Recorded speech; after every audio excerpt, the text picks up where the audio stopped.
Hi everyone, welcome to Take My Life. In today's video, I'm going to show you how to download Snapchat on iPhone. So let's jump right in. First, open the App Store.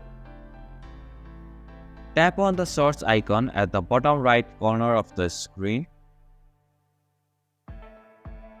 In the search bar at the top, type Snapchat and hit the search button.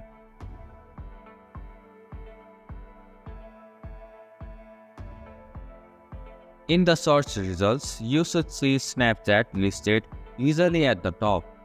Tap on it to open its details page. On the app's details page, you will see a button that says Get or shows a cloud icon with an arrow. Tap on it.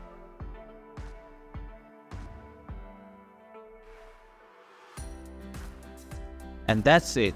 This is how you can download Snapchat on iPhone. Thank you for watching Take My Life. I hope this video was helpful. If it was, then hit the like button and comment down if you have any questions or feedback.